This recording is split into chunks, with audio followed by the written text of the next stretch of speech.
Welcome to He Did This to Me, the sports podcast from a father and son who happen to be mostly optimistic Knicks, Mets, and Jets fans. My name is Nick, aka Goody, and with me is my old man, aka the big guy, Noel. And just like his name, all we do is win. Let's get to the show. It's time to begin. Mets, Marlins, last 3 games to finish up the season. What could go wrong, right? Right.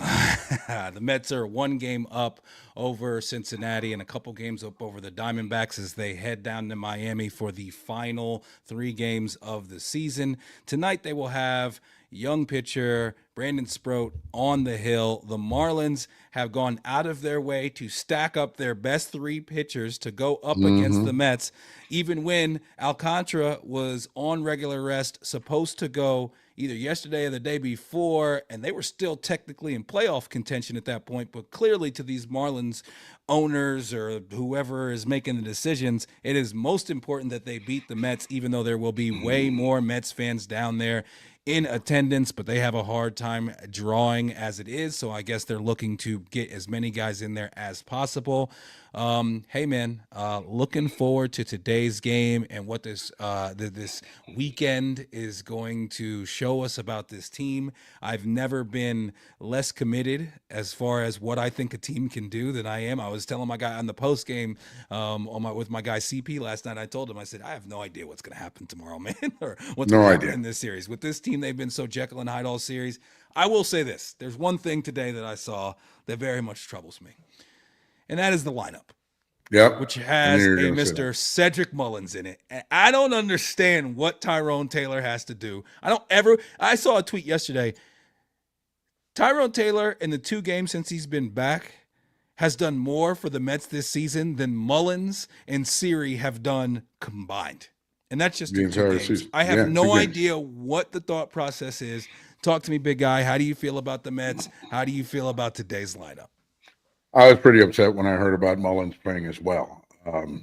Not good news around this house. But I also, I heard them talk about it on the radio and said that evidently he's 4 of 9 historically against Alcantara with 2 home runs. Well, yeah, okay. For whatever that's worth. So I guess you go with that, right? You go with the analytics there, but you got to go with your gut. And for some reason, Mendy's gut's telling him to go with it. We're going to see, man. Hey, listen. He opens himself up to extreme criticism there, and I'm sure he knows it. So he's making that decision, knowing all of that. Something in his gut, something's telling him to go that way, or some of his assistants are pushing him that way. I don't know, but something made him make that decision. We'll see if it works, man. Mendy's been pretty good with these sorts of things. With these, he was last year. This season, not so much. Well, this season, I thought he's been pretty good. We just played like shit, a lot of them. But, I mean. No. Last season, all of his decisions worked. Last season, he was otherworldly. Right. This year, it has not been. He hasn't been, rolling as many 7s. And it's been with especially with, his manipulation of the pitching staff. It just hasn't gone as well as it went last year, which was to be expected.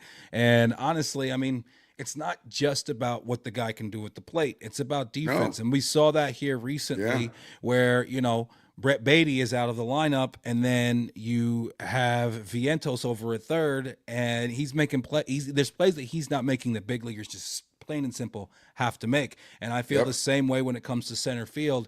Like you said, he's opened himself up to a lot of criticism tonight, because if there's a couple plays out there that aren't made, and if you get an 0 for 4 next to Mullins, we're all going to be wondering what was the thought process there, because I mean, this guy Tyrone Taylor, it just seems like every Mets fan in the world agrees he should be the center fielder. That's what I'm saying, Nick. He must have some incredibly strong conviction here, because, I mean, I don't care about how strong his conviction is. But his conviction is strong, and that his belief is strong. So obviously, that's why he's making the decision. I mean, we don't know who's right or wrong. We all think he's making a bad decision, but we'll see. And he is. I mean, like I'm saying, if you put yourself in his shoes to make that decision, you must really, for some reason, believe that this is a good idea.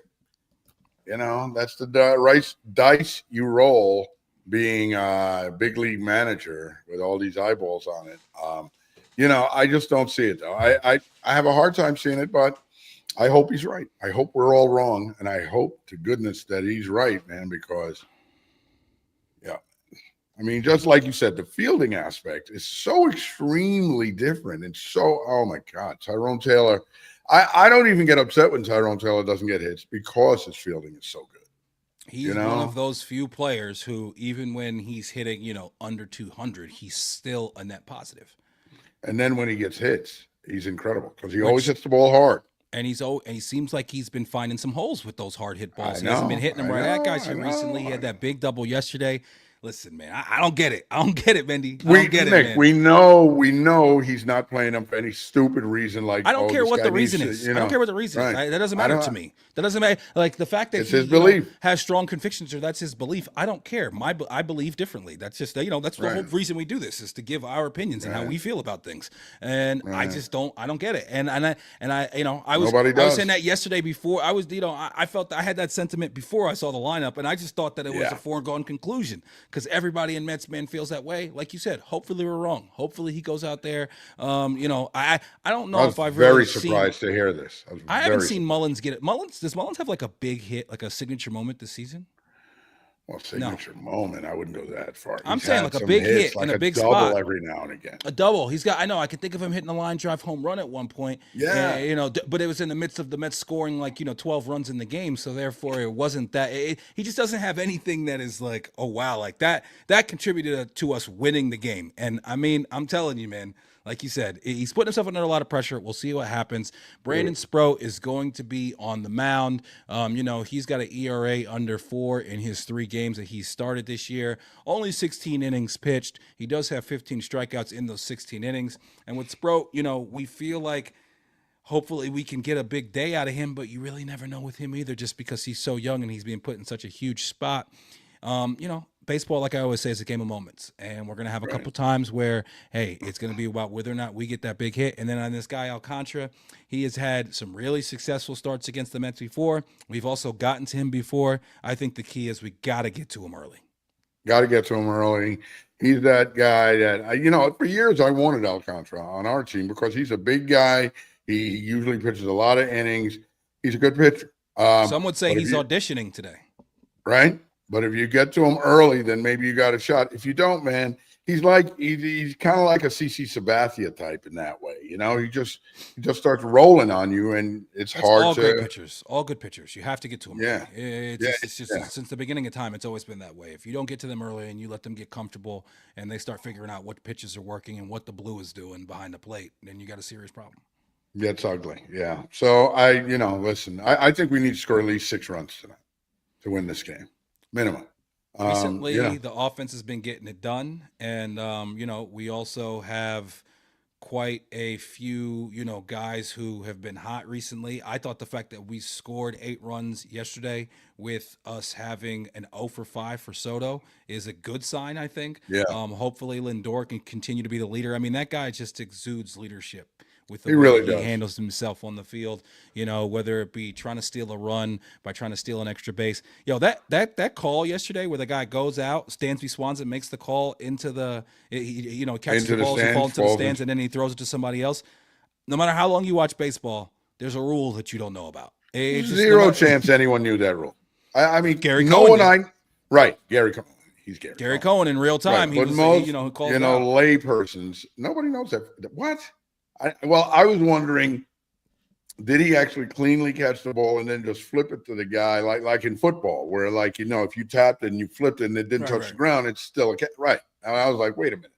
And then the way that whole roll broke down, I didn't know what they were talking about, honestly. Yeah, insane. Lindor joined the 30-30 club yesterday along with Juan Soto. I was happy Obviously, to see that. Pete Alonso is having a huge year offensively. For those 3 guys to have the years that they're having, both Soto and Lindor, you could argue, are having down years by their standards. Definitely Lindor. And so it's like, hey, man, you have those 2. And Nimmo's having a really good year offensively as well. And it's just like, man, we got to figure a way to get in. If we got the Mets, I would not be surprised if they lose these 3 games and they don't make the playoffs. And I also wouldn't be surprised if they got in and got hot and won the World Series. That's how Jekyll and Hyde this team has been all season. Right. And now we just, we go into these last 3. The fact that it's against we have to get lucky. I think the bats are going to do enough. We have to do right with the pitching, man. That's the big thing, man. I think Nolan McClain last night was fantastic. He gave up 1 3-run home run. That's the real problem. Otherwise, he gave up 3 home runs. I know, but that 3-run homer is what really hurt. The others were solos, but then, and the 3-run homer came after, so late and made it 8-5, which made us all nervous. So that really sucked. But I think he pitched a good game. He did well. I love that guy. I'm nervous with Jonathan out there. I'm nervous with this guy Sproat today. I'm incredibly nervous when I see Manaea or Clay Holmes. Okay. Those guys, and now besides Peterson, that's it, right? No one else could possibly start a game. We don't have it. I think that nothing is set in stone other than Sproat tonight. After that, who knows exactly what Mendy's going to do? And I think that there's going to, there could be a Brazaban opener game. He's going to have. He's done very well. Brazaban's pitching very well recently. He's one of the guys that I actually trust. He's come back. Listen, first of all, I hope that Cincinnati loses. Obviously. That's the key, man. They're pulling back home runs in the top of the ninth and whatnot yesterday. I mean, listen, the Mets, when it comes to us being third in hard hit rate, but then, for the first 2/3 of the season, at least not being able to score any runs with it and hitting balls right at guys. And there's just been so many bounces that have not gone the Mets' way this season. And some of it is the fact that we haven't played great, but yes, there is some unluckiness that we have been on the wrong side of this year. And you just hope that by the end of the season, we can say, hey man, enough things bounced our way and we find our way into the postseason. But like you said, you never know. And it's going to be, Mendy's either going to look like a genius or he's going to look like he blew the entire season by the end of this week, especially with what we're going to have to do with the pitching, because he's going to have to manipulate the pitchers and get, it's a patchwork operation at this point with what we got going on and with the way way that some of these guys have performed. And then obviously we have the Marlins start today. It's going to be interesting, 3 days from now, how we feel, the range of emotions and the range of outcomes obviously are vast.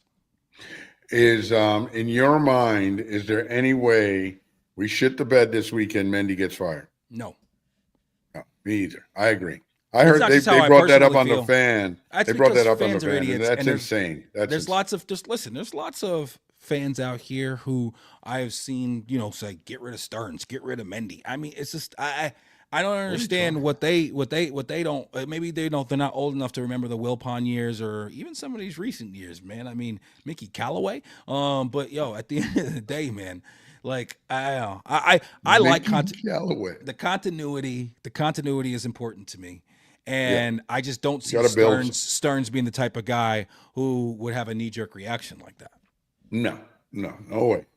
I don't see any way that happens. And I think anyone that wants it to happen, they got to get examined. We got to check their, card.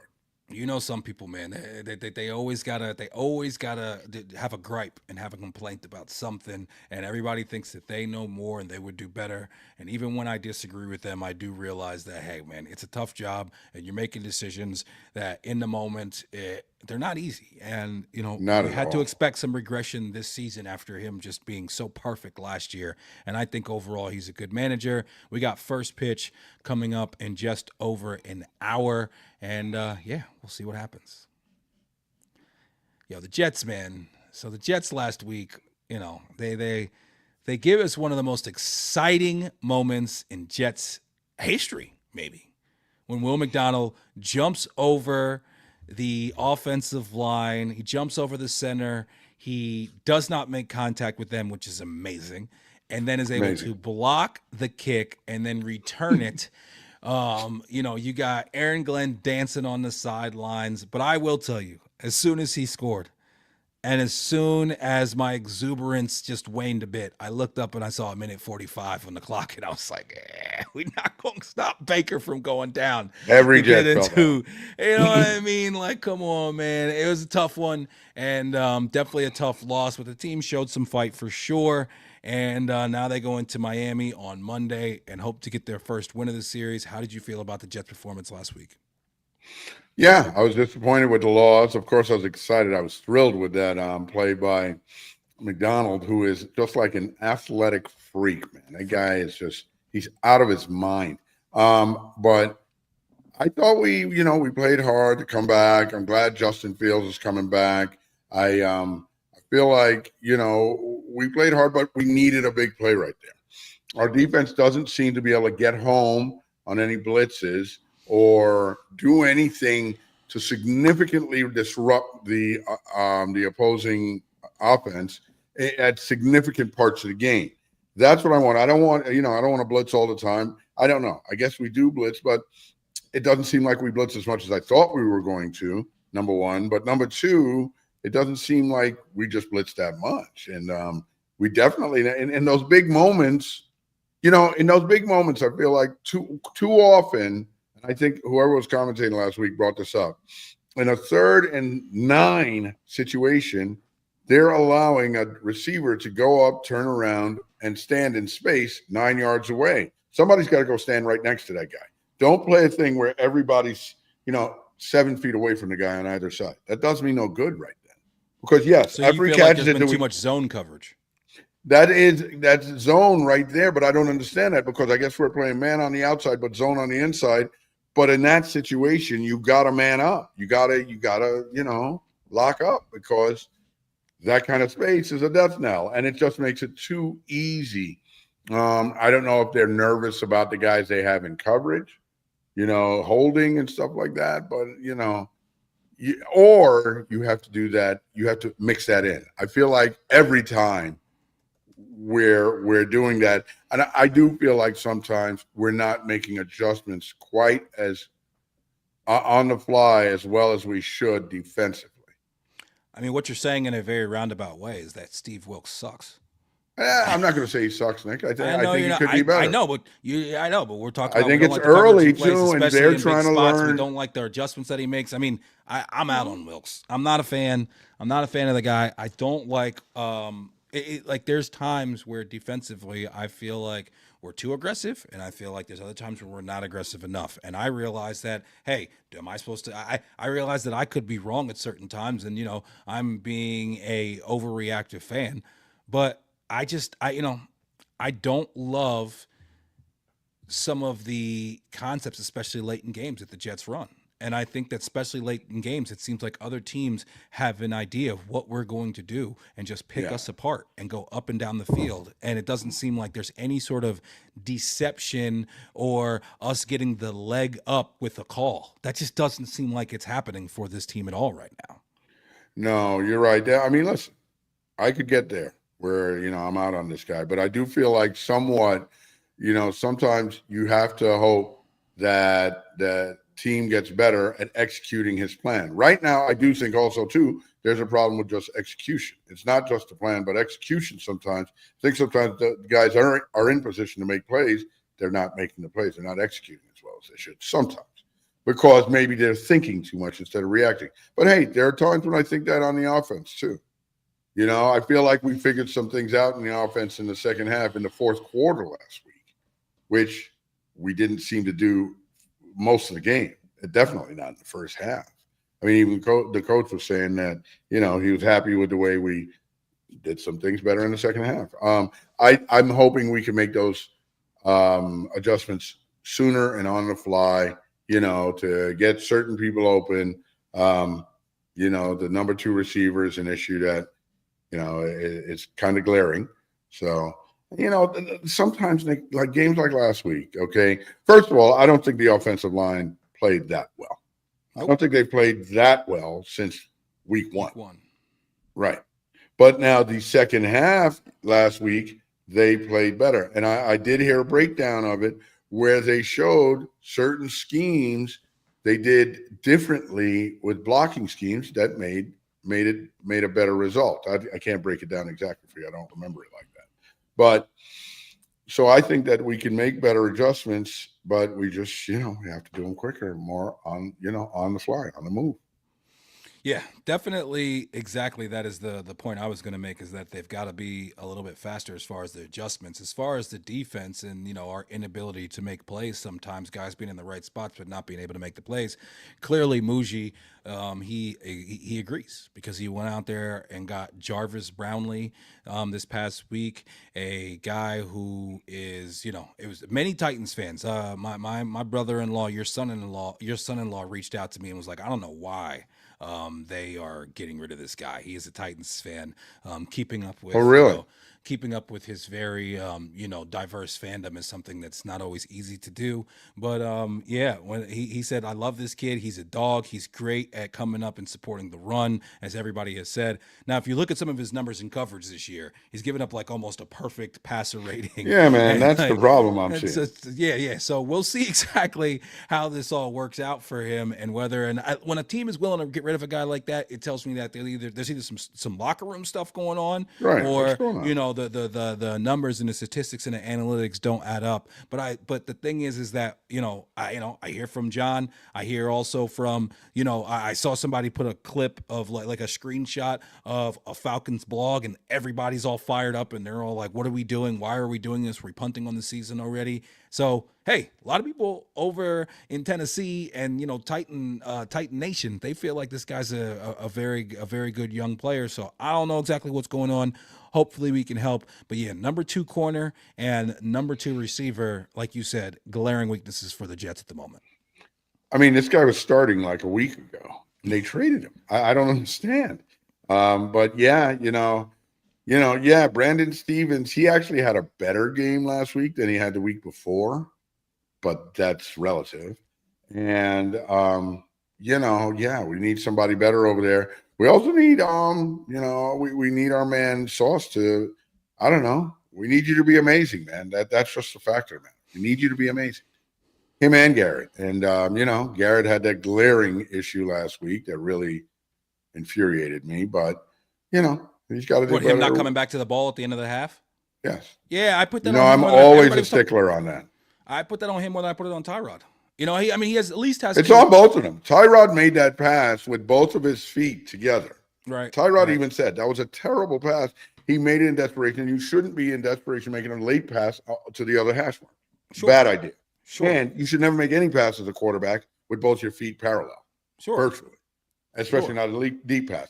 So listen, that pass was not going to be complete. But the only thing that could keep it from being a pick six is Garrett Wilson stepping towards the ball. Just step towards the ball. You don't even have to catch the ball. Just step towards the ball and put your hands up. Even if you have at that moment have to go into I'm going to play D-back mode, you Exactly. cannot just hang your quarterback out to dry like that. He was fading back like he was going to catch it and keep running upfield. I don't know where you're going, man. But it wasn't just the fade back, Dad. To me, when I watched that, there was a certain level of just giving up on the play right there, in my opinion, where he was just like, fuck, I'm not going to be. You know what I mean? Like, I didn't see a receiver who was really trying to do everything he could to make that catch right there, or for his team do everything he could to not make it end up being a touchdown for the other team. I was very disappointed in that with Garrett, man, and that's not typically the type of guy he is. I thought that was I hope that he got taken to task for that in the film room, and I hope that it had a real effect on him, and he doesn't ever let that shit happen again. It sounded to me like he that he was contrite about it and so forth, but proof's in the pudding. We'll see how he plays, man. That's it. Yeah, that was pretty egregious. Yeah, and I think that Sauce has been solid.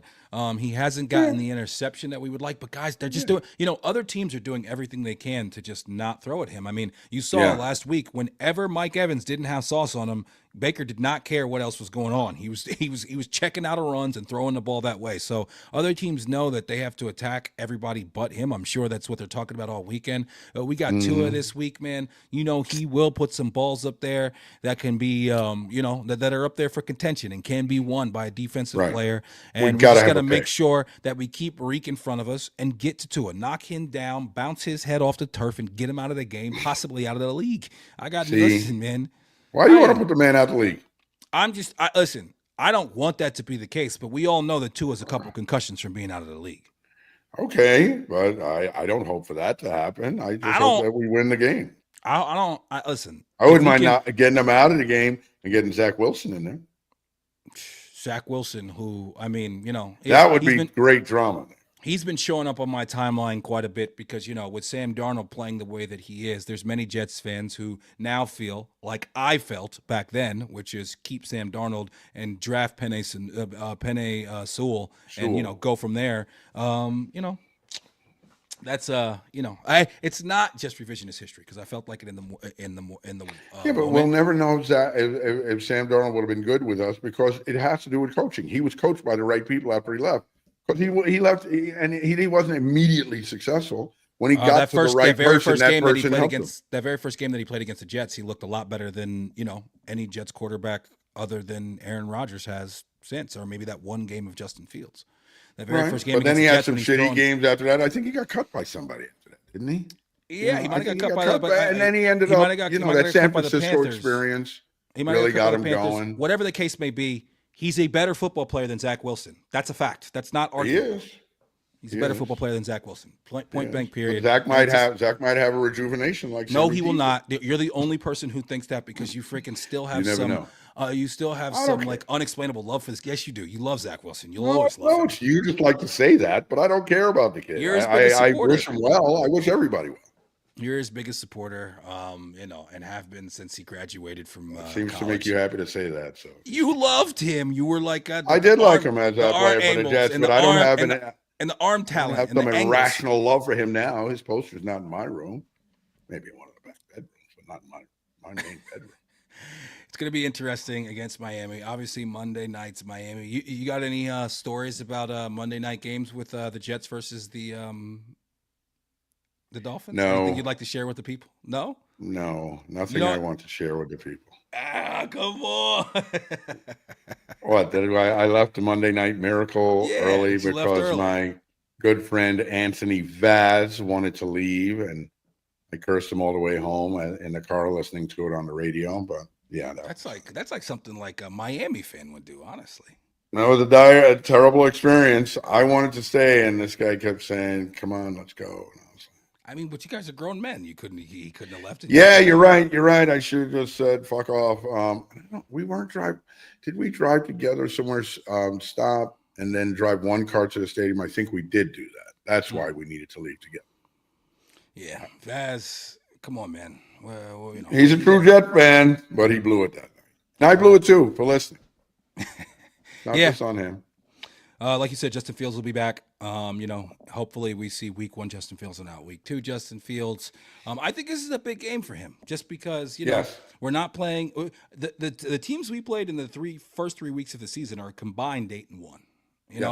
I could easily see in the Jet. You look at the Jet schedule and it's like, could they be 4-4 after 8 games? Is that possible? And that starts this week against Miami, their team who's sitting, at 0-3, just like we are. And, Justin Fields, man, what was week 1 a mirage and week 2 is really the guy that you are? Right. Come on, That's what we're going to find. That's what we're going to find out on Monday night in front of the entire world. Justin's going to do it. He's got to have a big game on Monday, man. I actually, in my mind, was picking games and thinking about games. I think the Jets are going to win Monday. I really do. I think the Jets are going to win this game Monday. Now is that my heart or my head? I don't know. But I do think they can win this game. I think if we can, run the ball, which I think we should be able to against this team, I think we're going to be able to take advantage of certain things. And, I just think that against this guy, Tua, man, there are opportunities to make big plays against Tua. No team, it seems to me, I watched one of their games, no team, it seems to me, throws more balls behind the line of scrimmage. I mean, this guy, watch him, Nick, watch him Monday. He throws more balls that are possibilities for big sixes, man. Because he throws a lot of Quincy, balls. That makes me scared, though. Quincy, he's the guy that's always blowing up all these different screens and whatnot, man. I mean, you take away arguably our best player on defense, definitely our best linebacker. Yeah. From a team that the defense is always already looking Sherwood shaky. has to come up big this weekend. He really does. Sherwood, because he's going to be playing.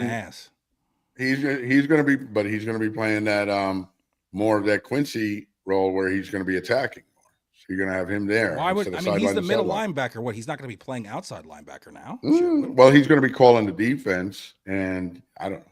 It's he might be attacking more. He's fast. He can So you're attack. just saying that. Have you heard anybody from the Jets say that, or you're just saying that he's going to be I'm attacking? saying that because I think that's what we may see. It was my football acumen.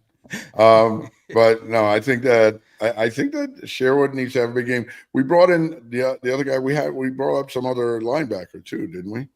Besides the defensive back, I think we brought in some other linebacker guy.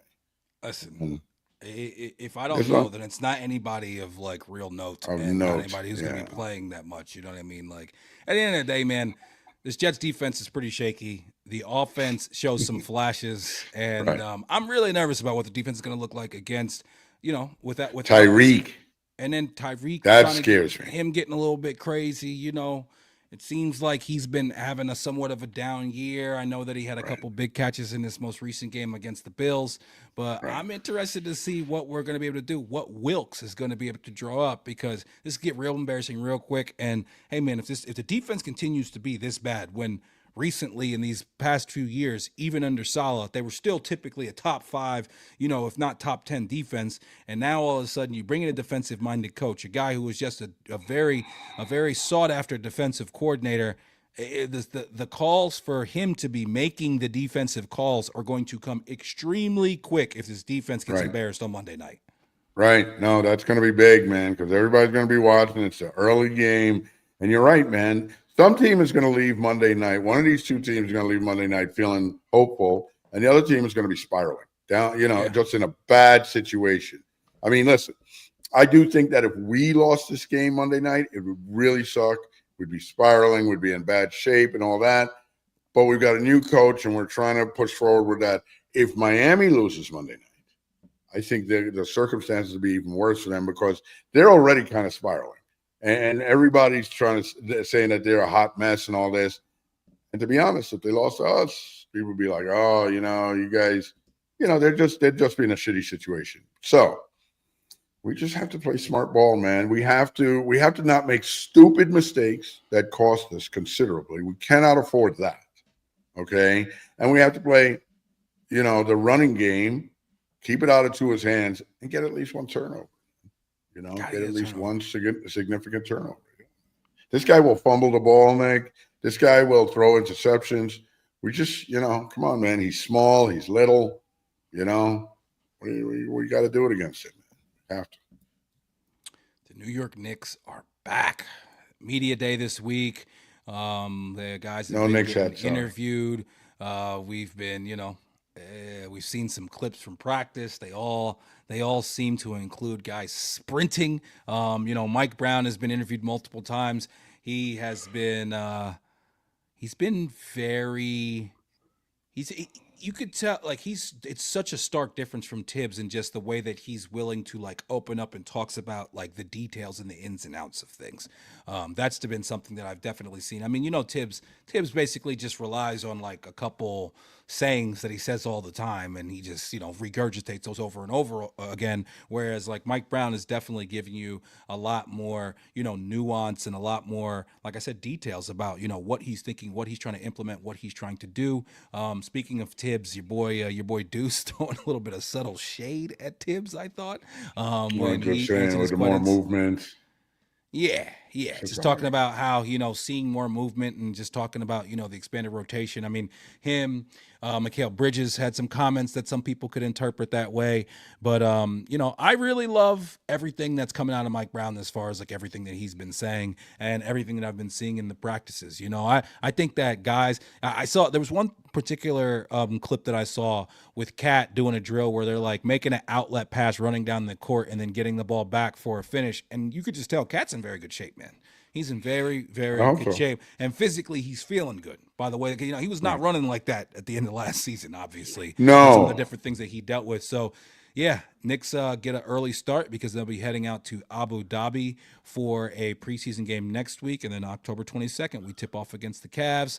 Knicks with the most expectations they've had in my lifetime, honestly. And many people picking them to win upwards of 60 games. They have the second best odds to win the title behind OKC, and we're gonna have a very, very deep team this year. Hopefully, obviously, knock on wood, everybody stays healthy, and it's going to be interesting to see everybody fall into their roles. I expect some growing pains. I don't expect us to come out of the gate just looking like everything is perfect, but I Right. definitely expect us to have a much deeper rotation and a much more modern looking offense. I go with the double nickel. 55 wins, I think we could pull out this year because I like the additions that have been made with the bench and so forth. Who are they playing in Abu Dhabi, Nick? Philly. Philly. They Okay. play Philly Okay. twice in Abu Dhabi. Oh, wow. Okay. Yeah, I think it's going to be a very interesting year. Of course, it's going to be exciting. I did have a fleeting thought the other day of, is there any chance I could sneak up to New York for a game in the Garden? Because it's going to be a hell of a season, Nick. I mean, it's going to be I'm getting back for a game for sure. this year. I Yeah. got to do it. I got to do it. And that's the thing is, I'm already building the equity right now because I just set up for my wife to go back to New Jersey for her friend's 40th birthday in Nice. late October. So she's going back solo. I'm holding it down while she goes, and then I'm gonna have a little solo trip for myself sometime in There probably it is. January or February. Yeah, that's the time. Well, remember they're out here in January. Right. So yeah, keep that in mind. But yeah, man, it's going to be an exciting year at the Garden, man. It really is. The additions of Yabusele and Jordan Clarkson are just going to blow the lid off this thing. Jordan is Yabusele gonna with the love both of those athleticism, guys, man. And right? just The like energy, the dunking, he's gonna and have this some shit guy on the Clarkson going to be a scoring machine. a machine where he's just gonna have like quarters where he drops like 15 in a quarter and just have and Yeah, he's yeah. gonna be he's He's going to be definitely a a fan guy. favorite. He's gonna be a fan favorite, and then Yabusele coming down the court Yeah. like on the trailer for a dunk, and there's gonna be two players standing in the corners because that's what Mike Brown likes to see, and that's what most modern NBA teams do when they run a break. And there's gonna be him streaking down the middle, him also being able to shoot the ball at a good clip from behind the arc, especially above the break, which he Yeah. has had good numbers at. And I think Bridges is gonna like level jump a lot this year. I And hope. I saw something recently that broke down the fact that like in the first half of the season, like up through January, how good the Knicks offense was and what changed. And obviously we all know that other teams started to put their center on Josh Hart and put a guard on do you have your light on? You look very dark right now. What's going on with you, Big Al? What's going on over there? I don't know. Maybe I'm not sitting close. The lights on. I don't know. Yeah, you look like you're like half in the shadows, like you're Batman or Maybe some those shit. shutters. Yeah, I but don't know. they're Yeah. closed. I just I don't know, whatever. the But people yeah, can no. see me. Um, and now you're frozen. But yeah, no, we got these guys who are going to make an impact. But again, when it comes back to the coaching, I saw a breakdown. We know that they started putting the center on Josh Hart and letting him roam, and then we know that they started putting a guard on Cat, and how that took us from being one of the best offenses in the league to one of the worst offenses in the league, and definitely one of the worst offenses, 14 out of 16 of all the playoff teams. And the lack of adjustment that we made to that. But the other thing that is crazy is going up to that time at the beginning of the season, the Cat Brunson pick and roll was one of the best two-man combinations in the entire NBA, and we totally went away from it. Why? I can't understand it. I Right. cannot understand Yeah. that. And that's the It's thing. Like, quite the you would like conundrum. the players to do it, but also like your coach has to be like, hey. And I think that Mike Brown is the guy that will be like, guys, this is what we're running right now. This play, this is what we're running. And he's talked about Cat moving around, Cat being on the elbow. I'm telling you, everybody's talking about Brunson MVP year. Yo, Cat's going to put up absurd stats because he's going to have very high assist numbers. Playing with Mike Brown, he's going to have him running some of the shit that Baby Bonus was running, where he's catching the ball at the elbow extended and guys are cutting off of him. And, he's and just doing some shit like that. I think that we're going to see a lot more cutting, a lot more movement, a lot more not just modern but a more fun version of basketball. I hope so, Nick. I mean, yeah. I mean, look, if you look at Mike Brown's record, you would absolutely have to believe that's what we're going to see, right? And I do think, you know me, I always temper enthusiasm because, hey, things don't go straight up, But I do think this is a team that is in position to really achieve here and ascend, and I think the additions that we made in the offseason couldn't have been any better. You know me, I like the continuity. I think that's a very good thing because, we changed the coach, but these players are all together. It's a cohesive unit, man. They seem to like one Yeah. another, very much. And I think that matters, especially in a game like basketball. I mean, in a game like baseball, maybe not so much, but in a game like basketball, it's very, very important. So I think we could go far this year, man. Fingers crossed to the ultimate. The fact that Jordan Clarkson was willing to take the minimum, the fact that Brogdon and Shamit are willing Well, to. now somebody's not going to stick, Nick. I mean, who's going to be gone? It's probably going to be Kolek or Dadier, honestly. And obviously, Yeah, I it's got to don't be want it. Kolek. I don't want it to be Dadier. Right. Dadier is my guy. I want to keep But Dadier somehow, but it's got to be Kolek. it's got to be Kolek, man. But listen. If they did get rid of Dadier, I understand the fact that hey, a guy who's probably not going to get a ton of minutes on the team. If we're in win now mode? But I think that especially with this team being so hard capped, you're gonna have to. I know you want to think about right now and you want to push all your chips to the middle of the table, but if you look at these next few years and how they go, we're going to have some young guys who aren't making a ton of money who are contributors if we want to continue, after these next couple of years with what our cap situation is. Yeah. I just wish, I mean, maybe it's too late for Dadier. He's been here too long, but there's nowhere where we can just store a guy like that. Can he go G League anymore? I mean, he can play in the G League, but he can play He's in the one G in the League, 15. but his contract, I mean, he's got a big league contract. He's not. Yeah, we can't go give him a two-way or anything like it. It's right. Something's going to have to give. What exactly, we'll see. Right. I'm just You interested. never know, Nick. Yeah, interested to see how it all plays. And listen, some of it's going to come down to how these guys look in camp. Right.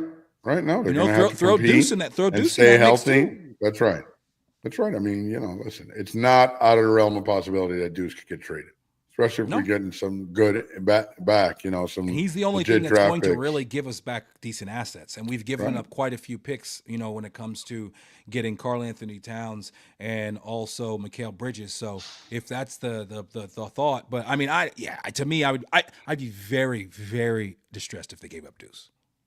I know, but if you got a guy like Jordan Clarkson who does he do almost everything that Deuce does?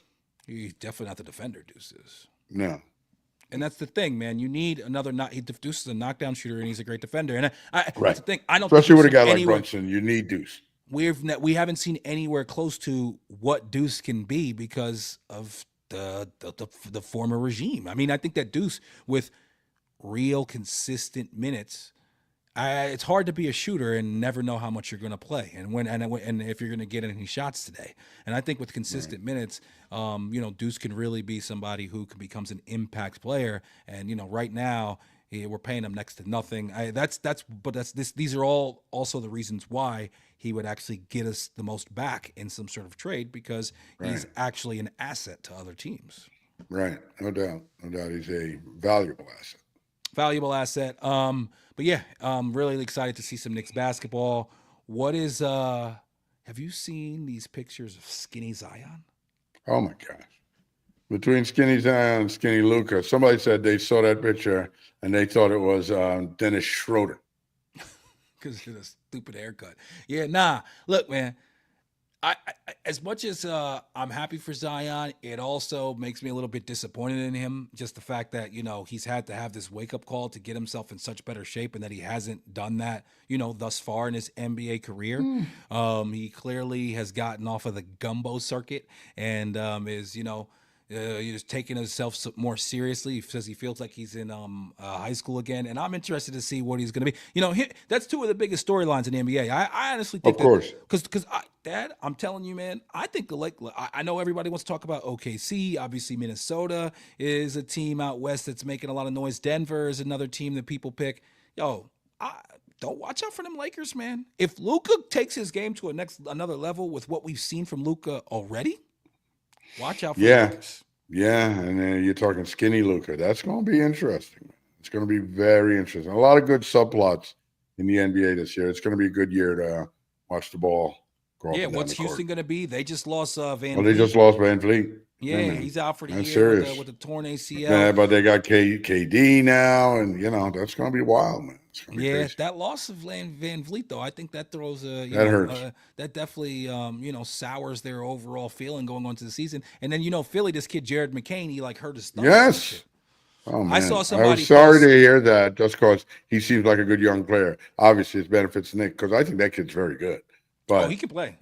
yeah, He yeah, could yeah. play. But that sucks. He's coming off injury. Yeah, he was having a really good rookie year last year. Some people were saying that he was the Terrible. front runner for rookie of the year before he got hurt.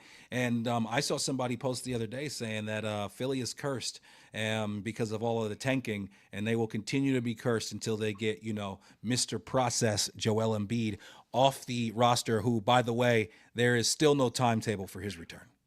Who comes up with these proclamations? They will be cursed until they get. Who the hell knows? They're not cursed, and they just suck, and they've made some bad decisions, and they put their money into bad spots. Honestly, Nick, and a lot of us. I'm no Svengali. Came up with this on my own. Came up with this and said that putting your money in Embiid and Paul George was a bad idea. It was a bad idea. Definitely Paul George. I understand Embiid a little bit more just because, like, you drafted the guy, and when he does play, I mean, he's a phenomenal player when he does play. It's just, as we always say, one of the greatest abilities, availability, and he's never shown that ability. BUM. Bum. Yeah, I know. Yeah. We have no love for Joel Embiid over here. Joel Embiid, as I like to call him. Once he pulled Mitchell Robinson's leg, for me, he's never coming back for that. We're Nope. not gonna ever find any sort of way where that guy's okay in our book. But yeah, He's man, out. like you said, lots of big subplots. If you had to pick right now, who would you think is coming out of the West? That's a tough one, as you say. You have to consider LA. Um, OKC, I mean, why should they be so different? They're still going to be formidable. They haven't lost anybody big Nope, time, right? nope. They're gonna still be. I mean, Nick, right now, I'd have to pick them again as the front runner. I'm sure they're the odds-on favorite.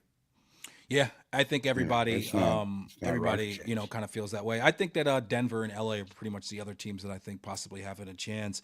But OKC versus NYC. That's what we're going to see How did this how did this game in Denver June. replace Michael Porter Jr.? I don't know, with somebody with some competency who cares to play basketball. No, I don't think No, I it. mean he's probably halfway decent, Nick, and I'm just saying he was a significant part of He's their team. very, very, very sometimey. And last year he Yeah, wasn't that significant in part of a team, which is why they were, looking to and get rid of Aaron him. Gordon leveled up a little bit last year. Aaron Gordon definitely leveled up last year, and Aaron Gordon, him. Listen, if Aaron Gordon doesn't get hurt at the end of the, Yeah, in that playoff series last year, I think that they could end up being, a team that really, really, gave OKC a run for their money. And they got, that kid Christian Brown, spelled like yes, Braun, but it's Brown. yeah. Him, and He's then good. they also brought in Tim Hardaway Jr. Yeah. Oh, really? Obviously, he Okay. played a significant role last year for Detroit. He's a guy who can make some shots, but not a real game changer in my opinion. So it's going to be interesting, man. What happens out west? It's going to be interesting out east. Everybody thinks it's a two-team race basically between the Knicks and the Cavs, but there's going to be a team that emerges. Listen, Atlanta made a lot of moves last year. Orlando is another team that you got to watch out for, and like I said, it's just going to be a very, very interesting year. Absolutely. Can't wait. Looking forward to the Knicks season this year. Should be a good one.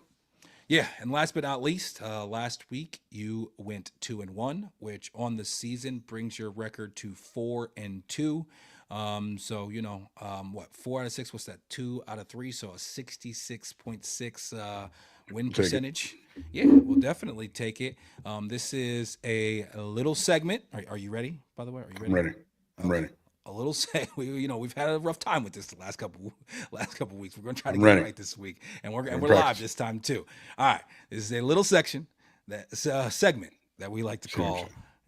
the Big Guy Locks. Close. All right, big guy, I could do better. three, three games against the spread in the NFL. What do you got? I actually, I went out on a limb here. I'm picking a game. I believe this game is in Ireland, early Sunday morning. I'm taking Minnesota minus 2.5 versus Pittsburgh. I think Minnesota's got a decent defense. They're playing decent ball. I think they're going to be able to roll on Pittsburgh. Not, I think Aaron Rodgers may come crashing to earth. Did you hear, by the way, the statements he made after?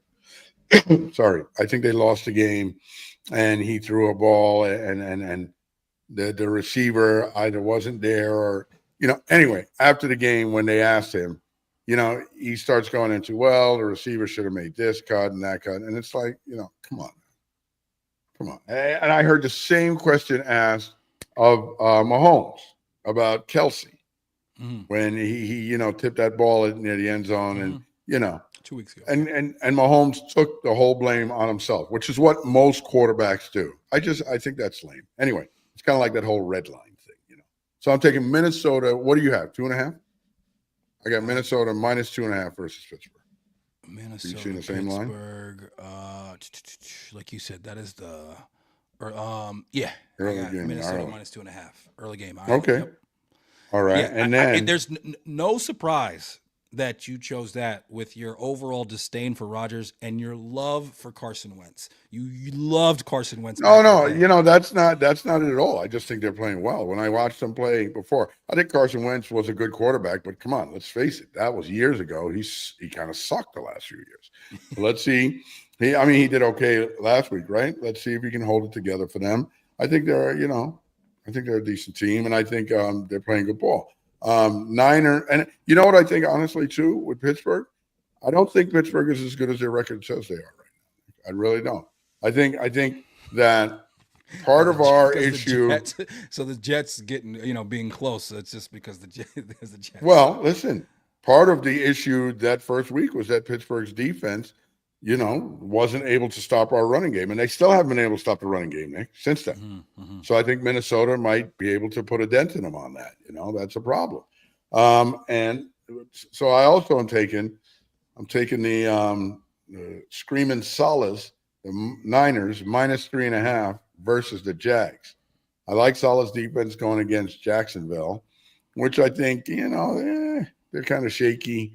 I mean, let's see what Travis Hunter is going to do. I've never heard too much about him, but he, I like I say, have you heard anything about this guy, Travis Hunter?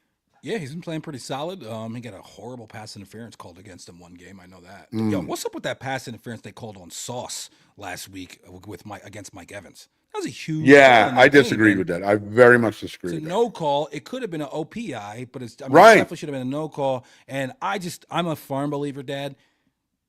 Roughing and pass interference, they have to be reviewable. They're too big of calls. I get it, Nick, but I think you don't make those reviewable because it's all judgment. So now you're going to trust somebody else's judgment over the guy on the field. And I think what you do is go to the college rule, man. Pass interference is 15. There's no way that's going to happen. Max. There's no way that's going to happen. I know they won't do it because they want to be pro offense. But that's what they should do. That makes the rule livable. Yeah, but let's talk about things that could really happen, though.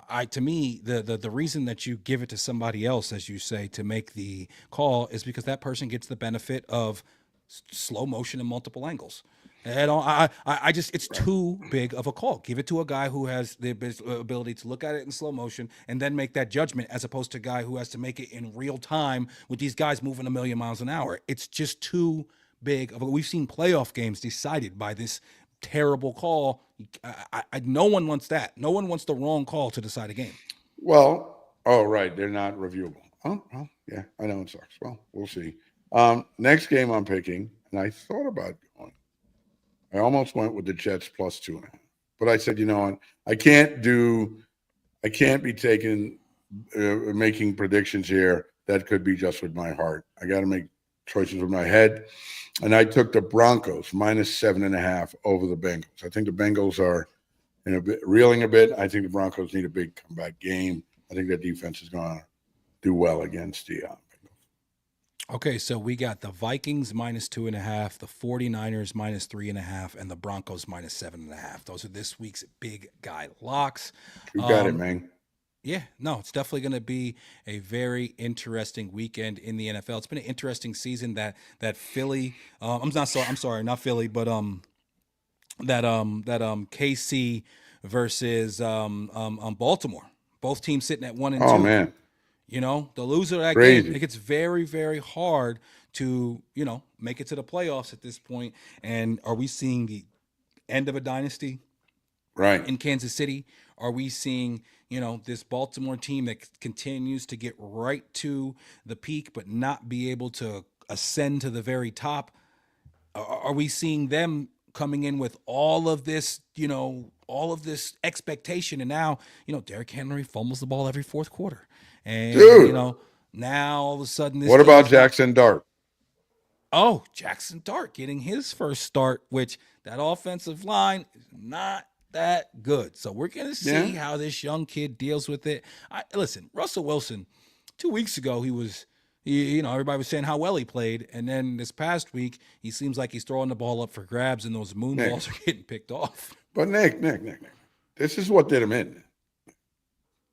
Fourth quarter, it's fourth down. You got to throw the ball into the end zone, and you literally throw it into the stands. Yeah. What are you doing? You have to put it somewhere where someone on the field can touch it. That's a chance, right? A chance. No one can touch this ball. I mean, seriously, what are you thinking about to do that? I mean, are you just saying you personally want the game to end right now? It's almost as if otherwise, what are you doing? Fourth down. It's almost as if he didn't know it was fourth down and he was throwing it away. Right, because he doesn't want to get sacked. But, dude, you realize it's fourth down, fourth quarter. You're down by, enough. I mean, right. I would have looked at him when he got to the sideline and been like, dude, what the fuck are you doing? Seriously, I just need to know what you're thinking right now, because it's like you're not playing the same game we all are. Yeah, he's out and Dart is in, and Dart's that should be interesting. Dart's got cuts in his eyebrows like he's Big Daddy Kane. So, New York fans, like, they're going to be loving Francisco Alvarez. Yeah, I guess. I would go more with. I would give that credit to Kane before I would give it to Alvarez. Well, because I just saw Alvarez last night. But the Giants. 6-point dogs against the Chargers. I'm surprised they're only 6-point dogs, man. I mean, the Chargers look like one of the better teams in football. I think the Chargers can kill them. This guy, Herbert, is looking fantastic. Catch us every week on YouTube or wherever you find your podcast. Please follow, like, comment, and subscribe, and make sure you hit that notification button on all platforms. Really appreciate all the love. You can find us on all socials at Independent Nick. That's Independent N.I.C. Love you, big guy. Love you, kid. You just did like the big breath into the microphone like Keith always does. Oh, see? Me and Keith Hernandez got the same thing going on. All right. Yeah, y'all are about the same age. All right, big guy. That's true. Later.